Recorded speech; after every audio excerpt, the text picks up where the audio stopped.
This weekend is absolutely jam-packed with releases, from the R-rated horror film The Stranger sequel to the R-rated comedy Gringo, the long-awaited Disney family fantasy adventure A Wrinkle in Time, that adaptation, and probably the most anticipated film of the year for many moviegoers, The Hurricane Heist. But there's also one film that might be floating right under your radar, and that's a dark indie film called Thoroughbreds. Now, I really know nothing about this going in. I just saw the poster with the review quote that said it was Heathers meets American Psycho, and you could consider my ticket bought right then and there. I just went in and figured, hey, this has to be kind of fun, right?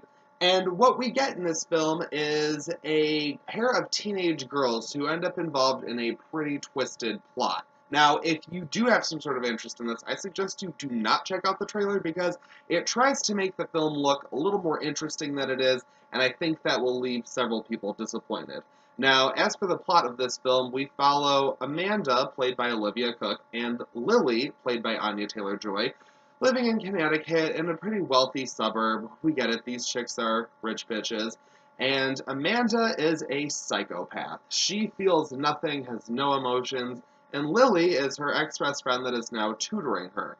They come back together as rejoin their friendship, and then begin a, like I said, twisted plot. Now, really, to get into it any further, really, there isn't a whole lot to it, so that's why I don't want to spoil it, because what's unfortunate about Thoroughbreds is I thought it had a good enough setup, and there are moments where it shines, but that's it. There are just these glimmers of moments of what this film could have been. It felt like this film almost seemed to remind me of one of the characters in the superficial world of this film. Just like a very polished exterior to try and project this image, put on this show for it to be a normal enough movie, I think. But then there were glimmers of personality that would shoot out at times. They're like, aha, I see, you're a real person there underneath, kind of.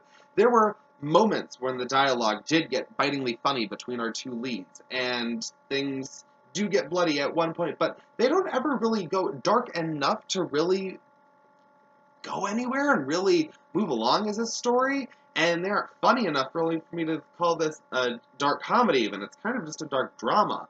There are moments of humor between the characters, but I mean, they're for two teenage girls concocting a murder plot. You think there should be. So they should have just really just went for it, I think, in this one. This ends up being just a really contained small film, and while I think that this could be maybe the jawbreaker for the next generation, cool. If it is, then hey, enjoy it. But unfortunately, it just really didn't do it for me. I just feel like it was a mixed bag, and I was just sort of somewhere in between. Now, you might know this film if it is on your radar. It's probably because it's Anton Yelchin's last film, and rest in peace to him. I was a fan.